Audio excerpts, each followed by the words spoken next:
Are you ready to break free from the doubts and limits holding you back? Welcome to Embrace Your Value, where therapy meets coaching to help you unlock your true worth and take control of your life. Hi, I'm Kristen, a trauma therapist dedicated to helping you heal, break old patterns, and reclaim your power. And I'm Jen, your support coach, here to show you how to set fierce boundaries, embrace self-compassion, and step boldly into the life you deserve. So, whether you're stuck in self doubt or feeling lost, know this: your value isn't up for negotiation. It's time to own it. Every week, we tackle real issues that challenge, inspire, and empower you to live with purpose and confidence. So, grab your favorite drink, take a deep breath, and let's get started. Because you're not here to play small. It's time to embrace your value. Hey everyone, welcome back to Embrace Your Value. I'm Kristen, your friendly neighborhood therapist who believes that every feeling, yes, even the tough ones, deserve a seat at the table. And I'm Jen Anderson, your accountability ally who loves helping women take bold, aligned action, even when the path gets bumpy.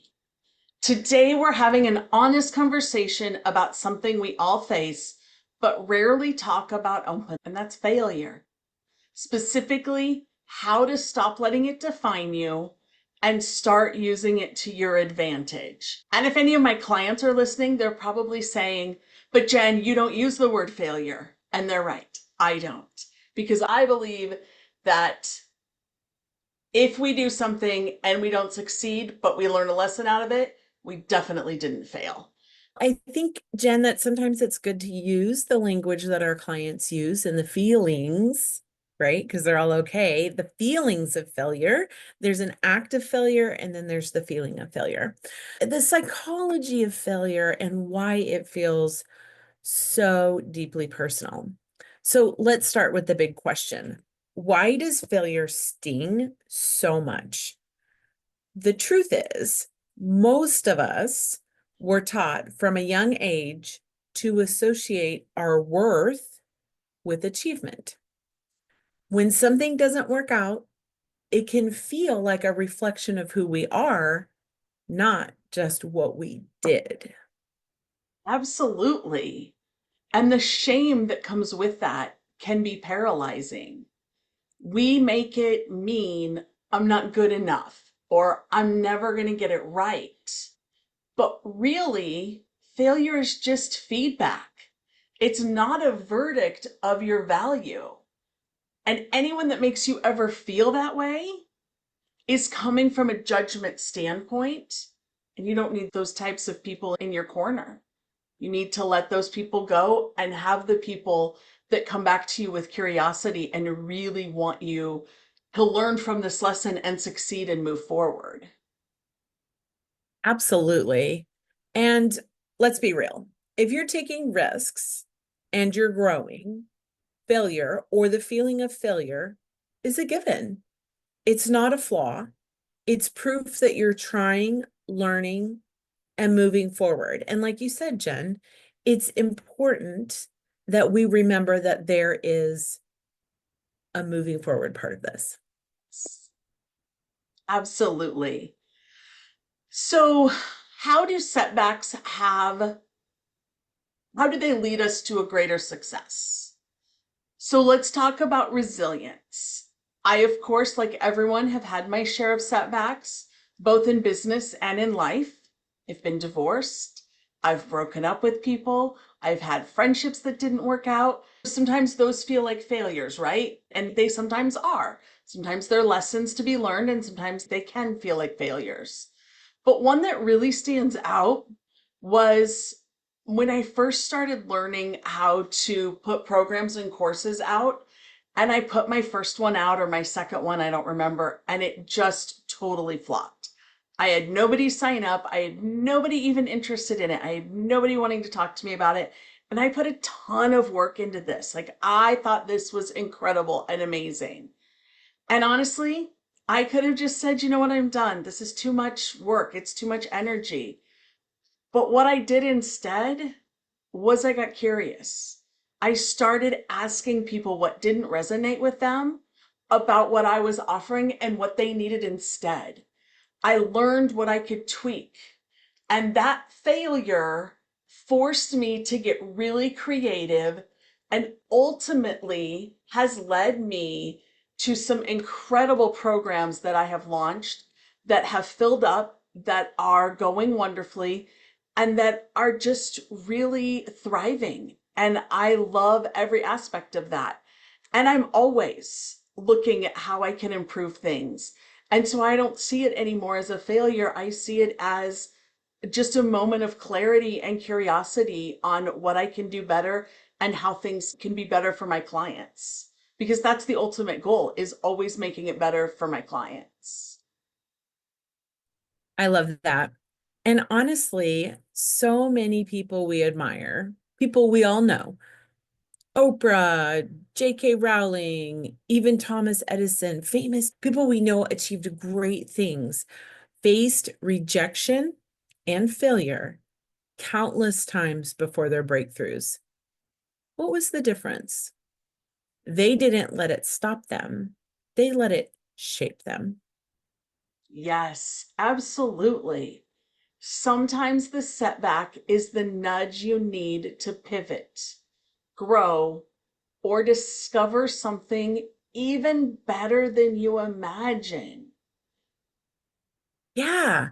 So, got a little step-by-step guide to overcoming the fear of failure. Okay. So, for just a minute, if you're listening and afraid to take that leap because you might fail or be criticized, here's a simple step-by-step guide to reframe your mindset. So, first, acknowledge the fear. Don't shame yourself for feeling it. It's okay. All of our feelings are okay, right? Even fear. It's okay. Don't shame yourself for having fear. We need to name it and we need to own it. Next, get curious. Ask, what am I really afraid of? Is it embarrassment, judgment, letting someone down? Think about the thoughts that are going on in your head. What's the narrative that's running through there? What are those old stories? We've talked about this before. What are those old stories that play, right? We need to play back the tape and go, hey, what's this really about, right? Next, redefine failure. Instead of seeing it as an end, see it as a data point. What did you learn? What can you adjust? How can you do things a little differently? We take that piece of information, right? Data point. Take tiny steps. You don't have to leap the whole canyon. We've told stories about changing careers and doing all those things. Those are big canyon steps, right? Not every step is a canyon step. It took many steps along the way to even get to the canyon step. Like, just for example, I had to apply to grad school. I had to get my student loans. Like, those were all small steps that it took to get to the big step to say, I'm going to leave my job and I'm going to go back to school. So we have to take smaller steps. So think about, what's the small little risk that you can try or do or take. Celebrate the tries, right? It's not only celebrate the success, it's celebrate the tries. Success is built on a pile of attempts, not just wins. You know what? If we won every single time we tried something, we'd never learn a thing. We'd think that we know everything because it would just work perfectly every time. And I don't know if anybody else like that. I'm not perfect. So if you guys are perfect, let me know. Send a comment. So we want to celebrate the tries and then find your support. Surround yourself with people who lift you up and remind you that setbacks are normal. It could be anyone that's supportive of you. It could be a friend, it could be a family member, it could be a coach or a therapist or a boss or a mentor, right? Gather the people around you that increase your value, increase your worth, and remind you that everything you're going through is normal. For sure. All of that is so good. And one thing that I would love to add to that is practice self compassion. I love this practice of if your best friend had tried something and failed, you would never tell her she's worthless. You would never say, "Oh my God, you've got to stop. You can't do this. This is ridiculous. What are you thinking?" But we say those things to ourselves. So the next time that you're struggling or that you're trying something and you find yourself in that negative spiral, ask yourself, what would I say to my best friend? And then say those things to you because you deserve the same type of self compassion and kindness and love and nurturing. So do that for yourself because you definitely deserve it. Yes, we all inherently have worth as human beings. We all deserve it. So here's something I would like our listeners to remember. Failure isn't the opposite of success. It's part of the journey. Every misstep is a stepping stone towards something greater in life. What's one thing you've been holding back on because you're afraid to fail? Take a tiny step this week and just let us know how it goes. We always tell you we're here in the email, we're here in the comments. Come in and join us and tell us how it's going. We're cheering you on and we want to support you. And if you want help reframing your setbacks and finding the gold in your struggles, you can always drop us an email. We would love to hear that. Comment, email, message, anything. We're here to help you see your value, no matter what. Thanks for listening to Embrace Your Value. Go out there, take some imperfect action, and remember, every fail is a setup for a comeback. We'll see you next time. Thank you for being here with us today. If today's episode hit home, don't just keep it to yourself. Subscribe, leave us a review, and share this episode with someone who needs to hear it. Because everyone deserves to know their worth.